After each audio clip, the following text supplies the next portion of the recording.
Ok, parfait. Bonjour à tous et à toutes. Merci, merci de nous accueillir, Franck, pour cette présentation de Endunes. Alors, Endunes n'a pas 30 ans d'expérience. On est une jeune société d'édition logicielle qui a été créée il y a maintenant un peu plus de 2 ans.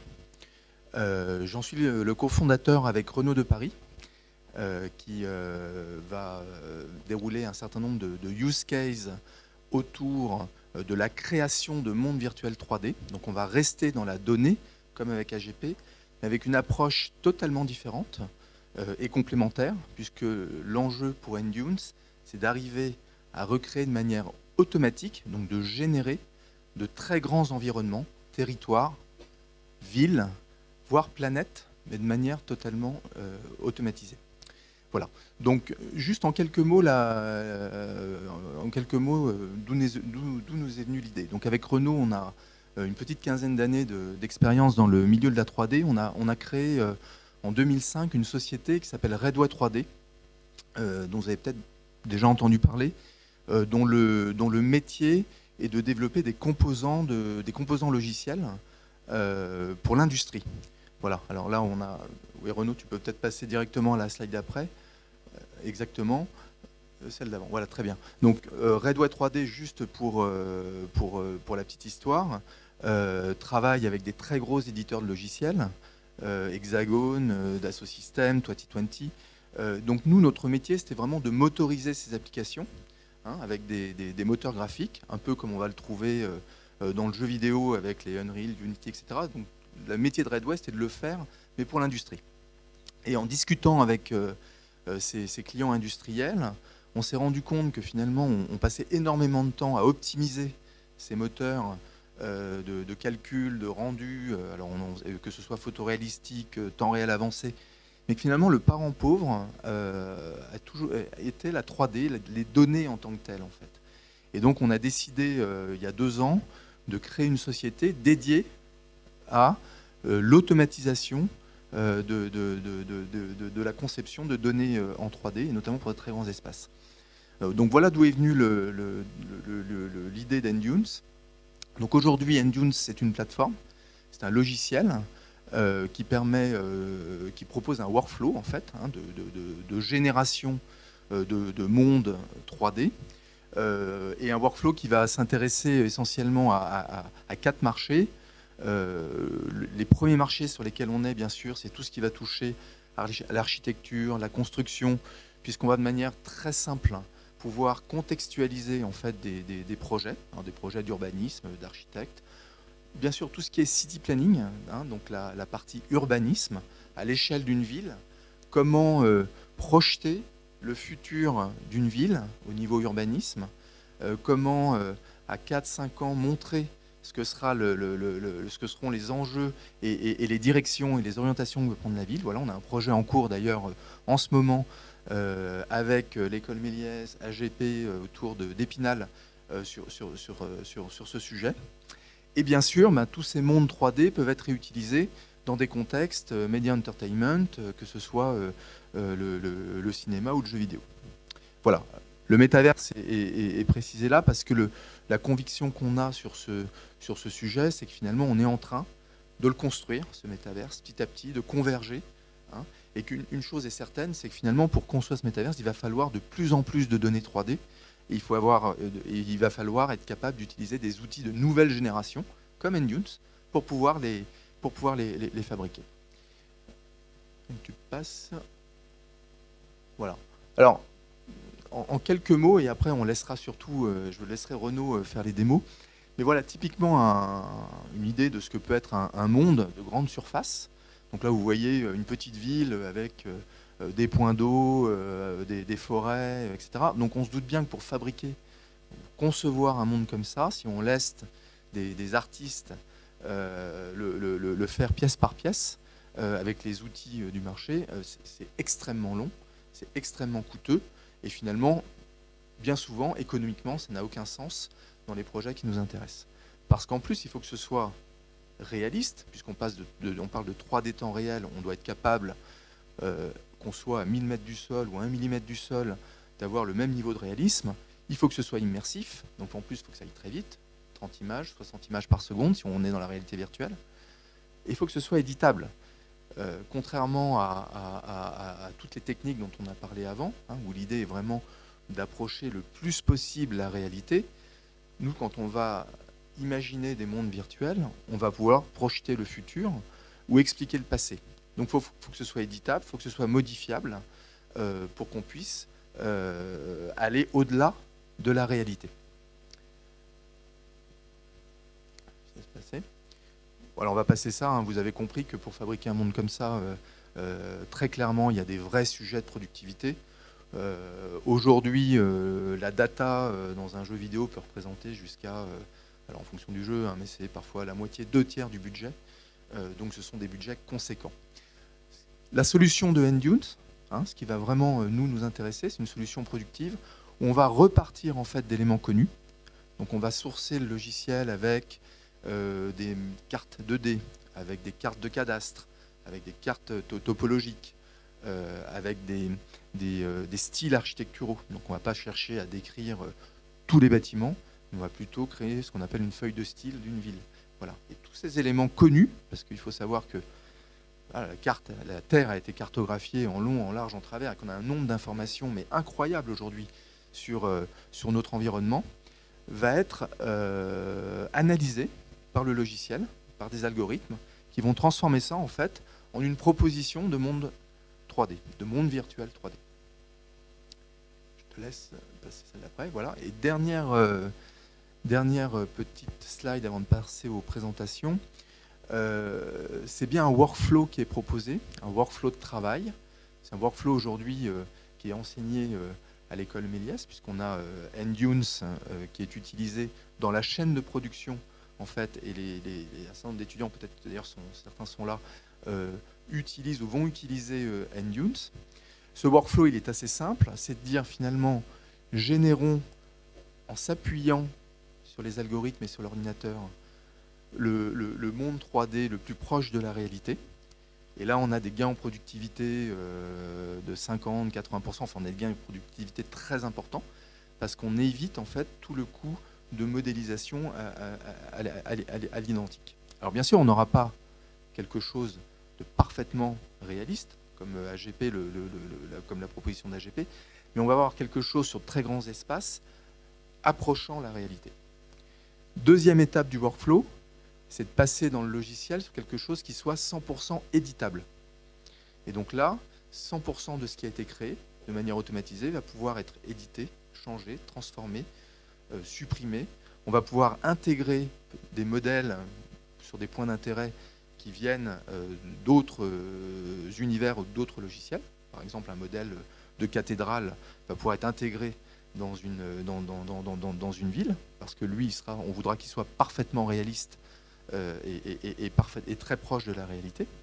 Voilà, donc on laisse finalement à l'utilisateur, bien sûr, 100% d'espace de liberté pour créer le monde qu'il a envie de créer.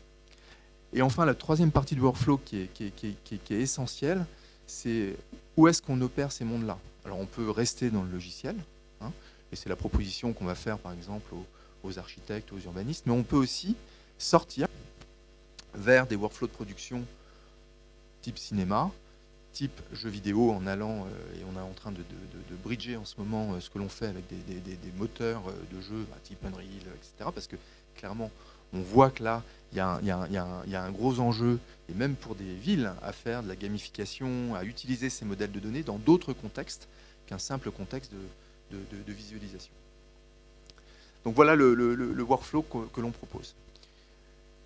Et je crois que j'en ai terminé là pour la présentation. Voilà, donc on va vous proposer très rapidement 3 use cases, des petites démos. On va vous montrer comment on peut appliquer Endunes à de l'environnement, donc des forêts, des grands espaces, comment on va pouvoir très rapidement créer des environnements. Et notamment, on a une vidéo qui n'a pas été faite par nous d'ailleurs, mais par un utilisateur qui est environment artist dans le monde du cinéma, qui utilise aujourd'hui Endunes pour créer ses environnements. Donc Renaud va vous commenter ça.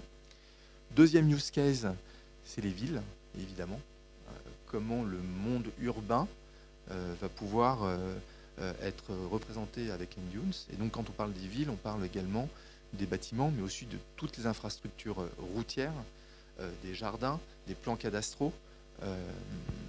Et enfin, le troisième use case, là c'était plus pour le fun, on est en train aujourd'hui de travailler sur des planètes, en se disant finalement si on est capable de travailler sur des environnements et des villes, on peut les assembler également à des échelles de planètes et donner en fait, et donc concevoir des planètes avec un niveau d'abstraction beaucoup plus haut et à la fin se balader en temps réel dans des planètes qu'on aura complètement construites. Voilà. Je vais laisser Renaud vous présenter tout ça et bien sûr laisser du temps pour les questions-réponses sur ces technologies.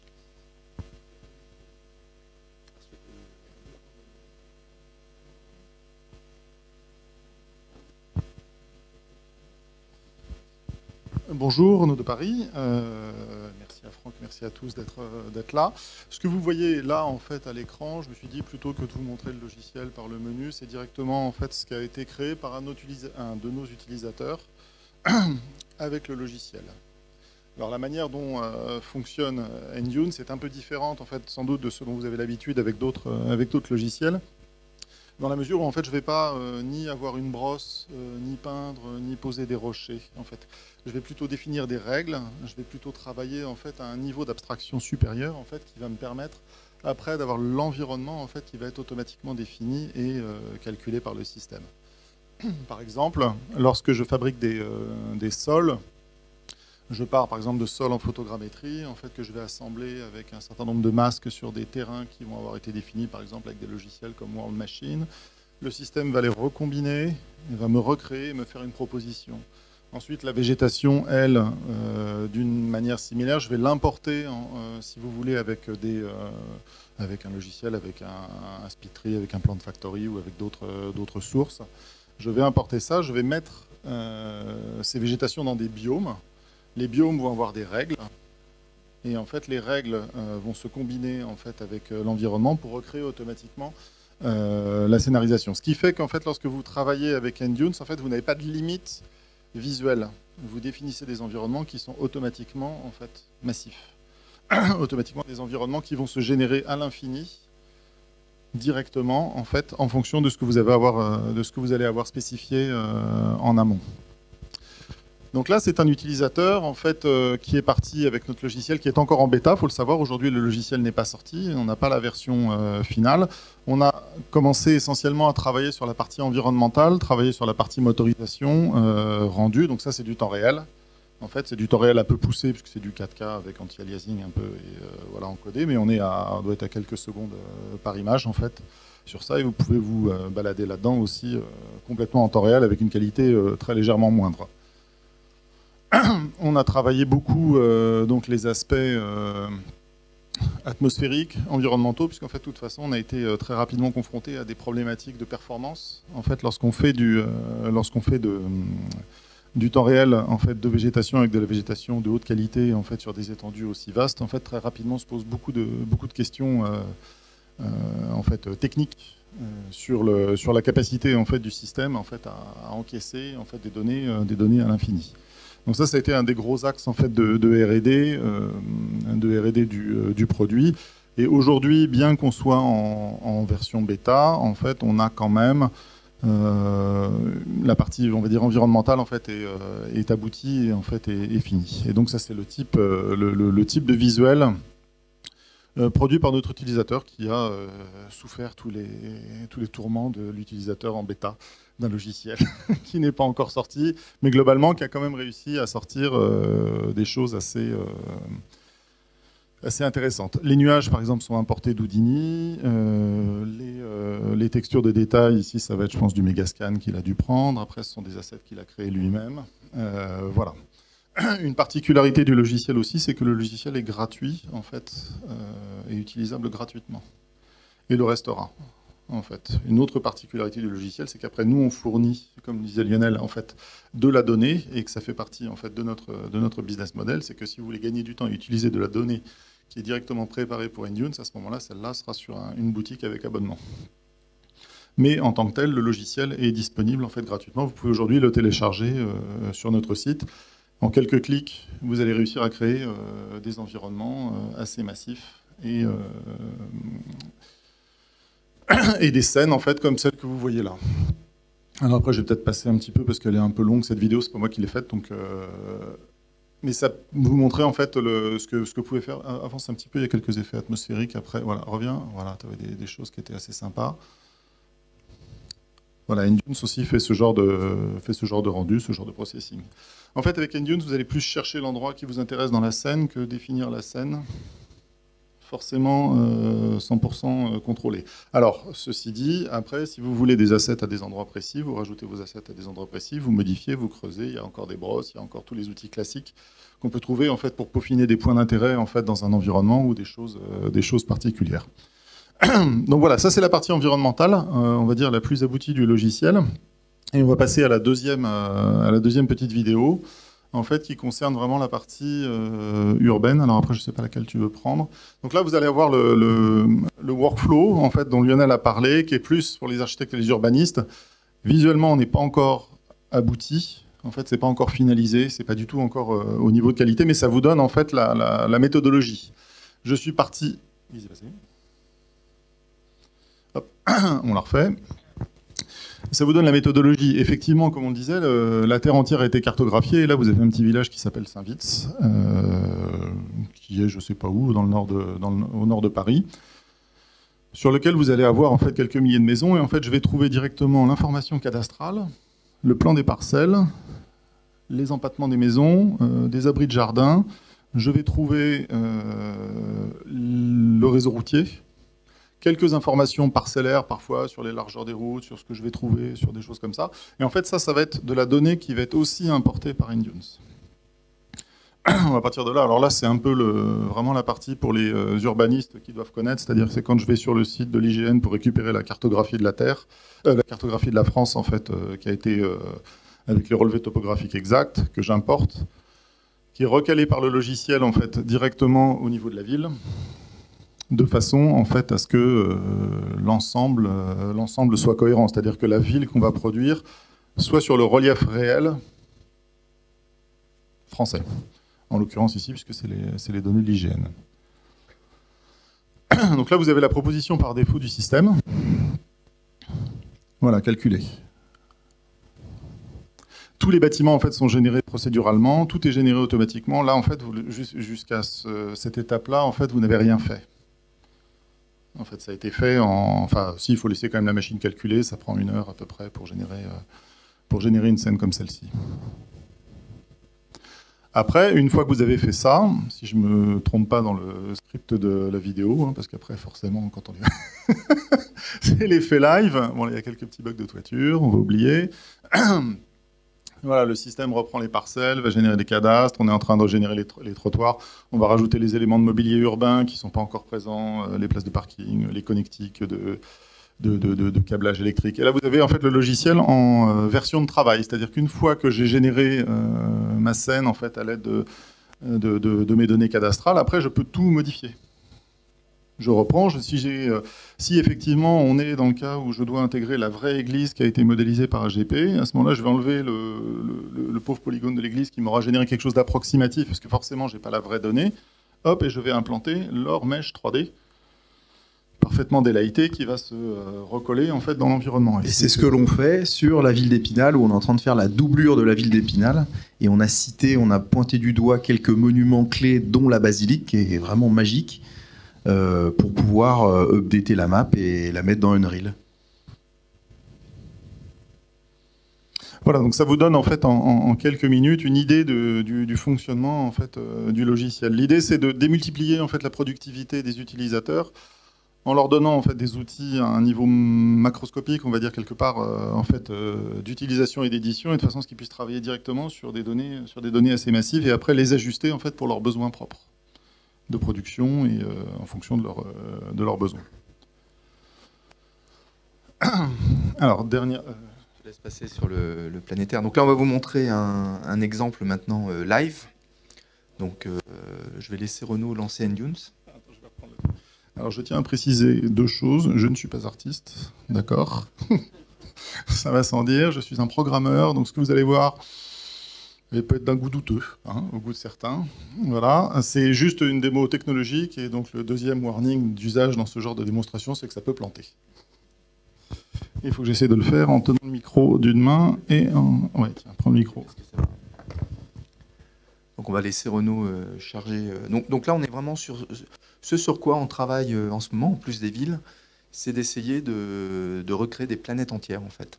Hein, des planètes entières avec le logiciel, avec un jeu de description, comme l'a dit Renaud, de haut niveau.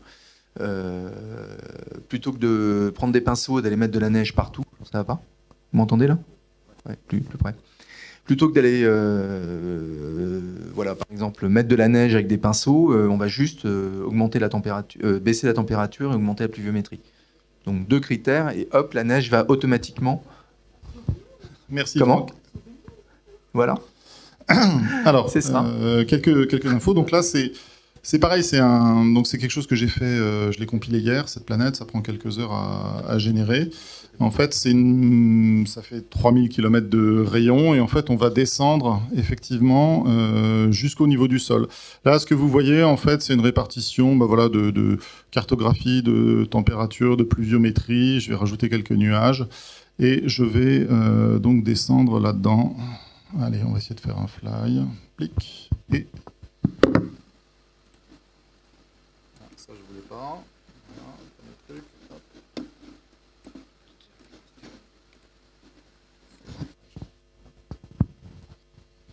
Voilà. Non. Fly, merci. Voilà. Ah, forcément, ça marche pas. Si, ça marche. Ah, bah voilà quand même. Alors, je suis sur un petit ordinateur portable, donc ayez pitié de lui. Lorsque le système va descendre. Et donc là, vous allez voir en fait la capacité de génération en fait de NDunes. En fait, la vraie technologie qu'il y a derrière sur la capacité générative en fait d'environnement à échelle massive.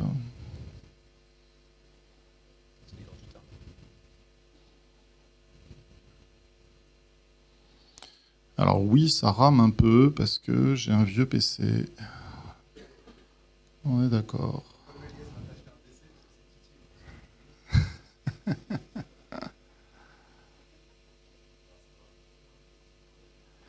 Bah, il y a de la donnée quand même. Hein.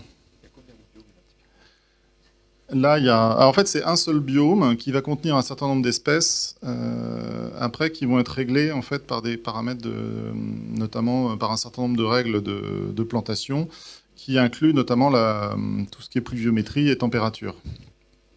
Donc, ce qui fait que si je vais dans une zone ici qui doit être probablement un peu plus chaude, je vais retrouver des espèces en fait, qui vont être complètement différentes de celles que j'avais tout à l'heure. Si je vais dans une zone qui est carrément désertique, je vais retrouver quelque chose encore de complètement différent de ce que j'avais auparavant. Non, je ne suis pas assez désertique ici.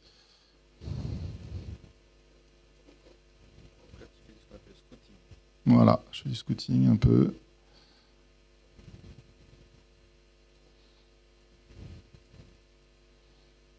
Et à chaque fois, je vais retrouver, je vais redescendre, je vais avoir mon détail en fait qui descend au niveau du millimètre, quel que soit l'endroit en fait de la planète sur lequel je suis.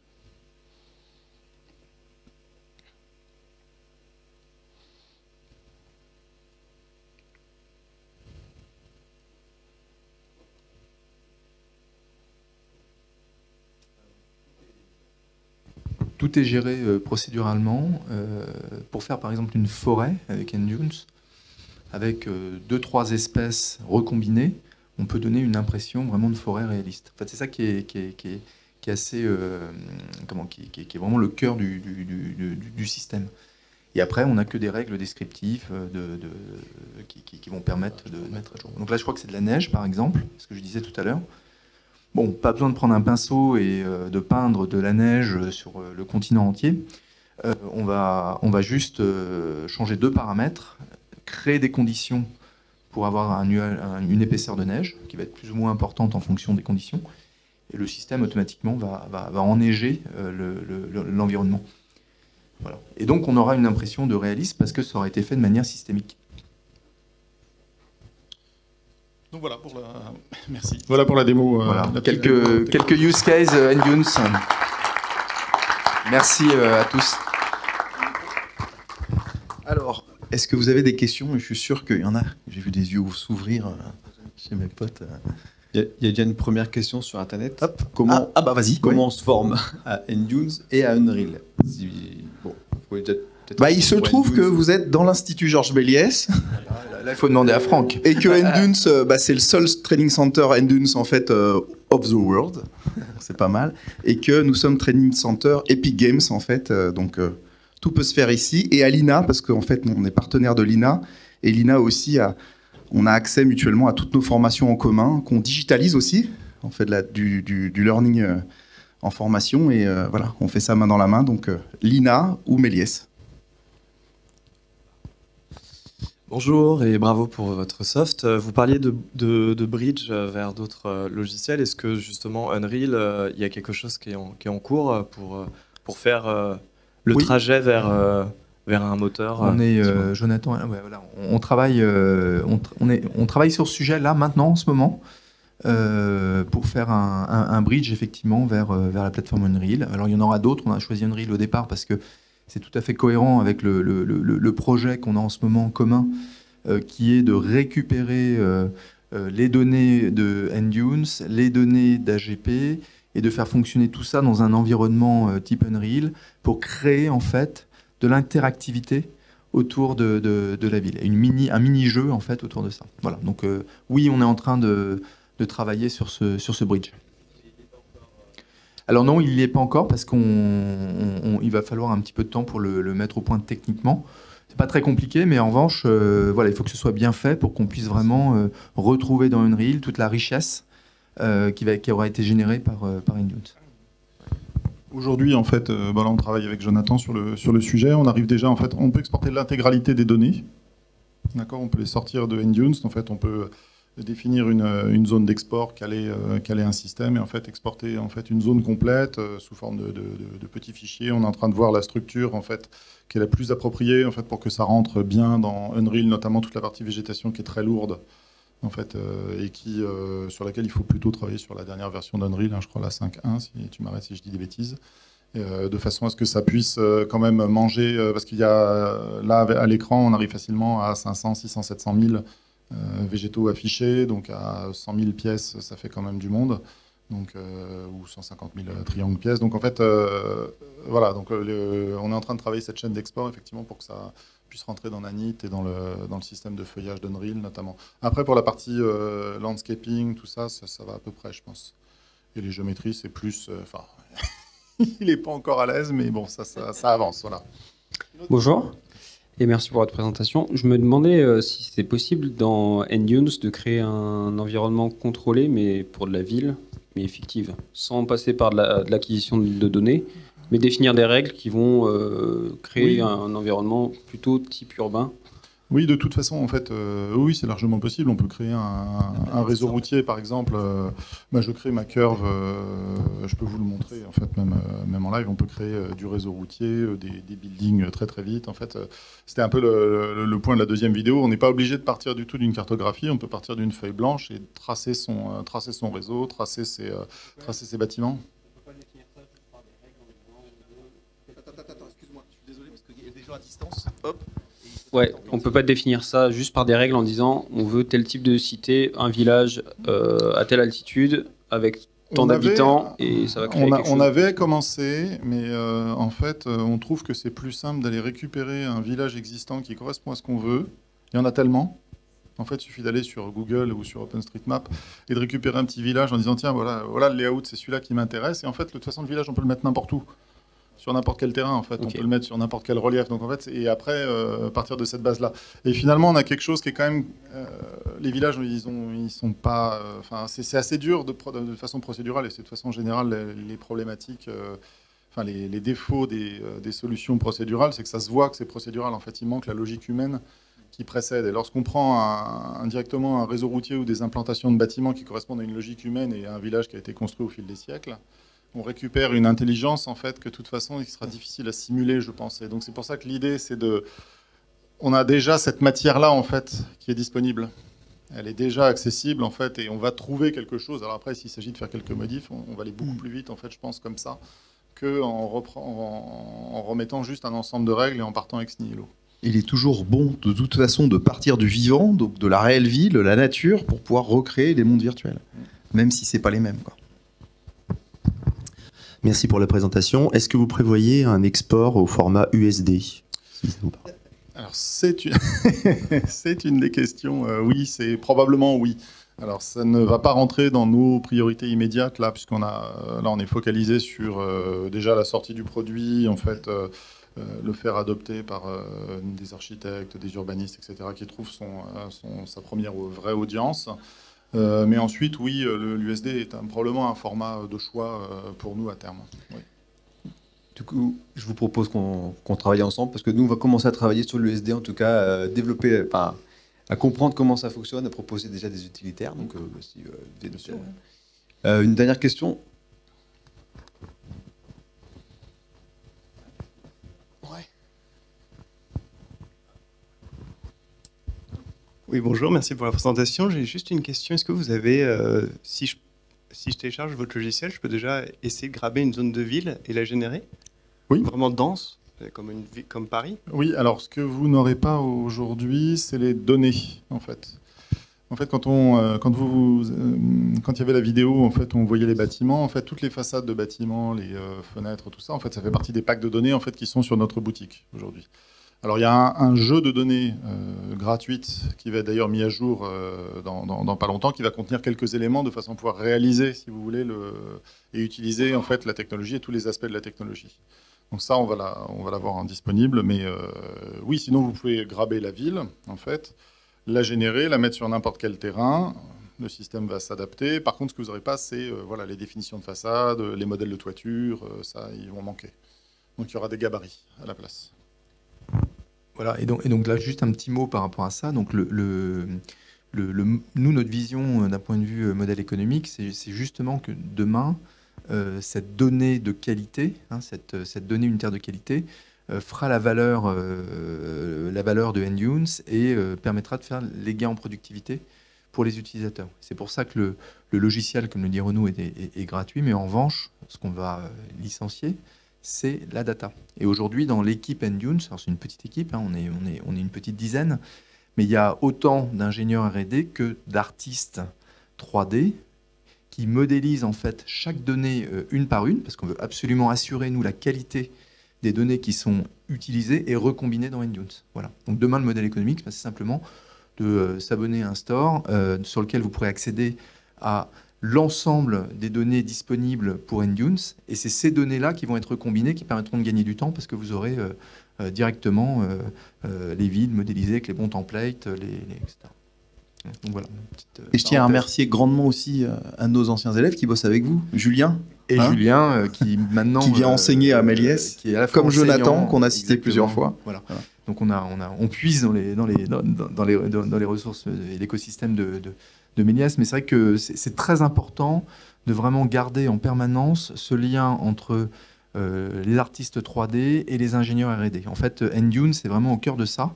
C'est qu'on fait travailler les deux au sein des mêmes équipes, au sein des mêmes projets. Et parfois, c'est la donnée qui influence la R&D et la R&D, bien sûr, qui va donner les guidelines sur la modélisation. Donc on est vraiment au cœur de ça. Merci à vous, on peut les applaudir. Bravo.